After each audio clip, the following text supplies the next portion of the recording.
안녕하세요. 반갑습니다. 이번 시간에는 정념의 사띠 수행을 하는 데 있어서 수행의 과정에 대해서 여러분들에게 말씀드려 보려고 합니다. 수행의 과정이라고 하는 것은 사띠를 할 때 거울이 대상을 비추듯 있는 그대로 주시한다 라고 그렇게 말할 수가 있습니다. 자, 우리는 사띠 공부를 할 때 여기에서 선악에 대한 구별을 하는 것이 사띠가 맞는지 아니면은 있는 그대로 알아차림만 하는 것이 맞는지에 대해서 질문을 많이 하는 경우를 볼 수가 있는데요. 이것은 단계마다 다른데요. 이 정념이라고 하는 것은 칠각지로 승화되어져야 되는데 정념의 다음 단계가 택법각지라고 그렇게 얘기하죠. 법을 선택하는 것. 거기에서는 선악을 구분하지만 이 정념의 단계에서 사띠의 단계에서는 거울이 대상을 비트시 그대로 있는 그대로 바라보는 것을 해야 된다. 자, 그래야만 되는 이유에 대해서 이제 말씀드리겠습니다. 첫 번째, 인생을 굉장히 고달프게 사는 사람들이 많이 있어요. 그래서 본인은 굉장히 성격이 좋다고 생각하지만 남들은 그 사람 옆에 있으면 너무 불편해서 도망가고 멀어지려고 하는데 이 사람은 신경이 그 소의 그 가죽처럼 두꺼워서 남들이 그런 생각을 하는지를 전혀 알아차리지 못해요. 그것은 무엇 때문이냐면 그것은 첫 번째, 이 사람은 무감각한 신경을 가지고 있고, 두 번째, 자기 잠재의식에 가지고 있는 그런 번뇌나 생각을 알아차리지 못하기 때문에 그러기도 한 것이죠. 그래서 우리는 잠재의식에 숨겨져 있는 번뇌를 의식화하는 과정이 필요하다. 이것은 심리치료를 하는 데 있어서 굉장히 중요한 방법이라서 제가 조금 더 설명을 드려야 될 것 같아요.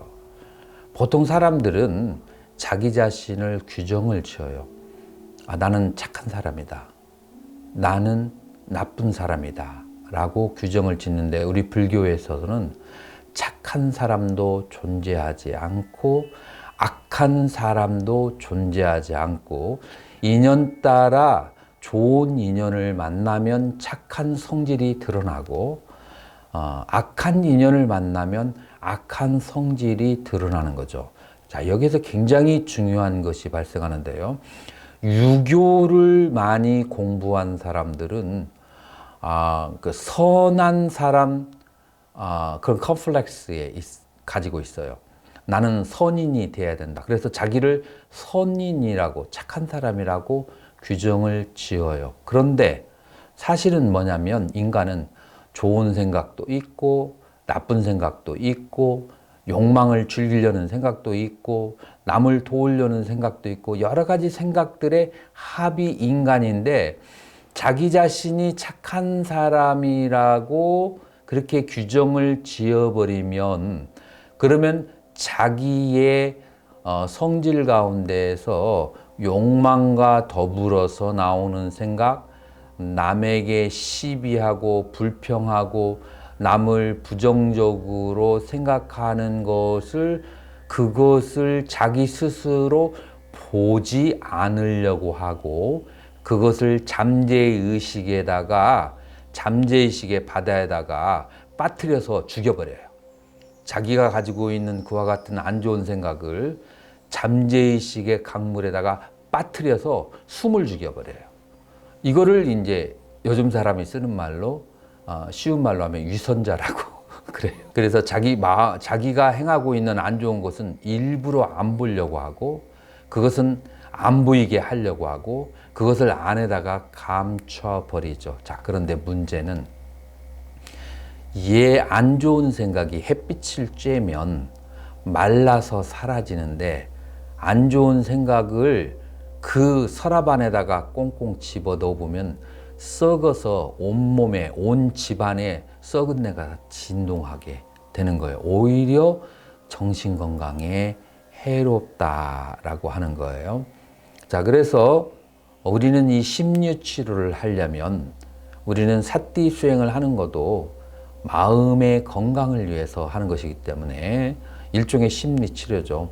이것을 하려면 우리가 선제해야 되는 작업이 자기 잠재의식의 강물에 빠뜨려 가지고 가사, 기절 상태에 빠뜨려 놓은 또 하나의 자기를 끄집어내서 그 자기와 현재 보이는 자기를 유나이트, 그걸 결합을 시켜줘야 돼요. 그래서 나라고 하는 것은 선할 때도 있고 악할 때도 있지만 선하려고 노력하는 것이다 라고 하는 그런 이제 자기 자신의 정의를 내리는 것이 그게 굉장히 건강한 인생관을 가지게 하는 것이죠. 자, 그래서 우리는 잠재되어 있는 욕망을 알아차려서 그 물고기들을 겉으로 건져낸다. 이것이 바로 사띠의 기능 중에 하나이다. 자, 그렇다면은 우리 오온 가운데 무엇을 집중적으로 알아차려야 되는가? 색수상 행, 식 가운데 행, 이 욕망 혹은 의도가 되는 것들, 내가 어떤 행위를 하기 이전에 의도를 일으키는 것, 이것을 알아차려야만 되는 거죠. 그래서 이 사띠 수행을 하는 데 있어서 반드시 빠지지 않고 알아차려야 하는 대상이 자기의 의도, 오온 가운데 행을 알아차리는 작업, 이것이 수행 과정 속에서 굉장히 중요한 요소다라고 그렇게 말할 수가 있고요. 의도라고 하는 것은 이제 우리 불교를 공부하다 보면 의도는 무엇으로 구성되어져 있어요. 모든 것은 다 인연 따라 이루어진 거기 때문에, 근데 이 의도, 욕망이라고 하는 것은 수와 상, 느낌과 판단작용에 의해서 그런 욕망이 생기는 거죠. 자, 그래서 의도라고 하는 물고기를 보아야 이 의도를 구성하고 있는 이 느낌과 생각이라고 하는 것도 덩달아서 볼 수가 있는 거죠. 자, 이런 측면에서 봤을 때는 이 사띠 수행을 수상행이라고 하는 탐진치와 관련된 그런 감정과 생각들을 정화시키는 것이 사띠 수행의 하나의 목표다라고 그렇게 말할 수가 있는 거죠. 자, 그래서 우리는 이제 잠재의식의 의도를 현재의식화한다라는 것이 중요하고요. 우리는 또다시 이 사띠 수행을 업을 다스리기 위해서 사띠 수행을 한다라고 그렇게 얘기할 수가 있어요. 자, 이제 업을 다스린다고 할 때 두 가지로 이렇게 나누어서 생각할 수 있는데, 우리의 업이라고 하는 것은 어떻게 우리는 알 수가 있는가? 그것은 여섯 가지 감각기관에서 우리는 보기도 하고 듣기도 하고 그 다음에 맛보기도 하는 거죠. 우리는 보고 듣고 이제 맛보고 여러 가지 이제 정보를 이렇게 마음에 가져다가 주면, 마음이라고 하는 것은 내 기억의 저장 창고, 라이브러리에다가 내가 받은 기억을 갖다가 보여주죠. 그러면 이제 이 도서관에서 이 기억에 대해서 저장도 하면서 그 다음에 내가 받은 새로운 정보를 이 도서관에다가 저장하면서 도서관의 인덱스를 따라서 이 받은 정보가 어떤 의미를 가지고 있는지 거기에 대해서 판단과 규정을 내리는 것이죠. 이 판단과 규정을 내리는 과정 속에서 새로운 업을 형성시키게 되는 거예요. 그래서 업을 형성시키는 과정은 어디에서 발생하냐면 내가 6가지 감각기관으로서 어떤 정보를 받았을 때 이 받은 정보를 내 마음속에 이 선험적으로 가지고 있는 그런 이제 정보에 의해서 이것을 좋다 나쁘다, 이것을 선악이다, 이런 식으로 생각하게 되면 다시 탐진이라고 하는 것이 새로 생기죠. 자, 그래서 이 받은 정보와 그 다음에 내가 이미 가지고 있던 기억들과의 분리작용을 시키는 것이 바로 업을 다스리는 것이다 라고 그렇게 볼 수 있어요. 자, 그렇게 하려면은 마음을 어디다 두어야 되는가 하면은 이 모든 것을 보고 듣고 하지만 보고 듣는 것을 아는 마음에다가 집중을 해야 된다. 자, 그래서 업을 다스리는 첫 번째 기능이 무엇이냐? 내가 받은 정보를 내가 어떤 아름답게 생기는 사람을 보아서 눈으로 그것을 받았을 때 내 과거의 기억에다가 연결하면 또 다른 탐심이 생기지만 이 받은 정보를 그것을 아는 마음으로 알아차림으로 돌아가게 되면 자기의 과거의 기억과 연결시켜지는 것이 단절이 되면서 그러면서 업으로부터 자유로워지는 방법, 이것이 사띠의 하나의 이제 업에서 자유로워지는 기능이죠. 그래서 이런 작업을 아무런 분별 없이 바라봄, 단지 바라보기만 할 뿐이라고 하는 갈라치게 하는 수행이 하나가 있고요. 두 번째로는 내가 무엇을 좋아하고 싫어하는 것을 적극적으로 분석을 해서 좋아하는 것에도 실체가 없고 싫어하는 것도 실체가 없다는 것을 사유를 통해서 적극적으로 이 공함을, 무아임을 관찰을 하는 방법이죠. 자, 이 방법하고 앞의 방법하고는 상당히 많은 차이가 있어요. 그래서 적극적으로 이 욕망을 사유를 통해서 다스리는 것은 수상행을 다스리는, 탐진치를 다스리는 방법이고, 그런 사유작용을 하지 않고 다만 알아차림을 통해서 갈라치기를 하는 방법, 이 방법은 바로 식을 알아차리기만을 하는 그런 거울과 같이 담담한, 그렇게 하는 것인데, 이 두 개의 방법을 현대에서 이 사띠빠따나 수행을 가리키는 사람들이 거의 구별을 하지 못할 경우가 많아요.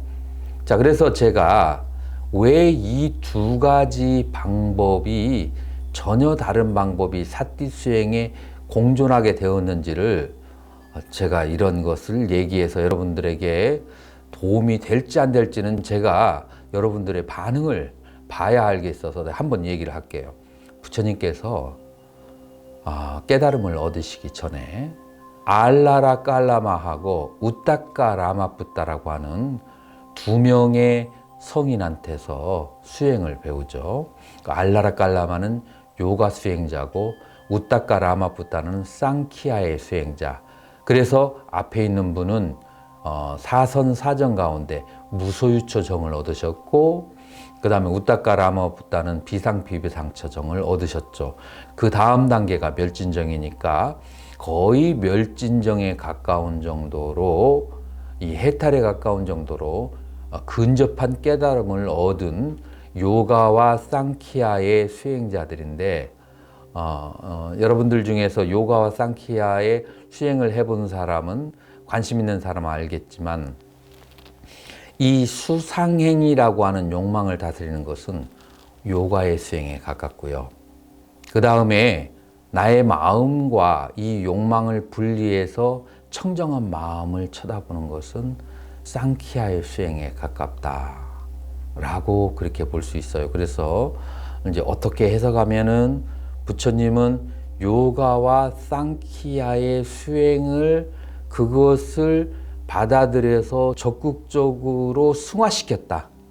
제가 왜 이 말씀을 왜 드리냐면은 이 수상행의 삿띠를 하는 것과 시계 삿띠를 수행하는 두 가지 방법이 이 삿띠 수행에 있는데 이 두 개가 왜 공존하는 것인지, 이 두 가지의 수행이 어떻게 다른 것인지에 대해서 심지어는 남방에서도 이 차이점을 명확히 아는 사람을 제가 잘 못 만난 것 같아요. 그래서 이 두 가지의 수행이 방법이 약간 다른데, 그래서 삿띠에 대해서 수행하는데 이 두 가지의 다른 두 가지 견해가 있어요. 사실은 이 두 가지가 공존하고 있는 것이 불교의 삿띠 수행이다 라고 그렇게 얘기할 수 있어요. 자, 그리고 이것이 후기 불교로 와서 설일체 유부, 중관, 유시, 그 다음에 선종에 와서 신수대사가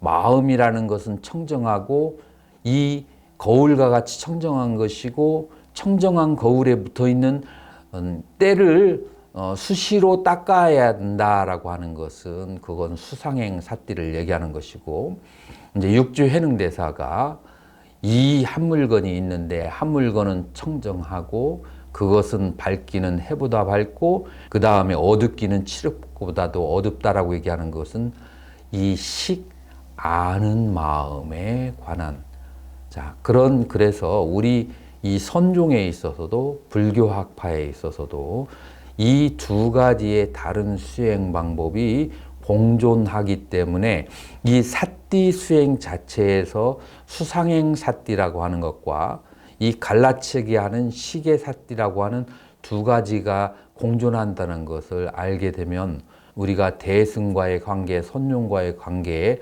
모든 그 시발점이 초기 불교에서부터 존재한다라고 하는 것을 우리는 이해할 수가 있게 되겠죠. 자, 그래서 이번 시간에는 제가 여러분들에게 무엇을 말씀드렸는가 하면 삿띠 수행을 하는데 두 가지 단계에 대해서 여러분들에게 말씀드렸는데, 수행의 과정이 있어서 거울이 대상을 비추는 것처럼 그대로 아무런 시비 분별 없이 알기만 하는 작업, 알기만 하는 삿띠 수행, 있는 그대로 주시하는 수행은 그것은 이 청정한 마음을 바라보는 그런 수행이라고 한다면, 두 번째 수행이라고 하는 것은 잠재의식에 있는 그 번뇌를 쳐다보고 그 번뇌를 수면 위로 의식화하는 작업이라고 그렇게 볼 수가 있어요. 그래서 잠재의식에 있는 번뇌를 의식화하는 작업이 바로 수상행이라고 하는 번뇌를, 그것을 겉으로 드러내서 그것을 사유와 관찰을 통해서 그것들을 닦아내는 그런 방법이라고 하는 두 가지가 있는데, 이 시계 수행 방법과 수상행 삿띠라고 하는 수행이 우리는 마음을 보는 수행과 그 다음에 욕망을 닦는 수행이라고 하는 두 가지. 다시 말해서 마음을 보는 수행은 견성에 해당하고, 수상행을 닦는, 탐진치를 닦는 것은 수도에 해당하는 두 가지의 그 다른 그 스타일의 수행 방법이 온 수행 안에, 온 삿띠 안에 공존하고 있다는 것을 여러분들에게 말씀드렸습니다. 이것으로 마치도록 하겠습니다. 성불하십시오.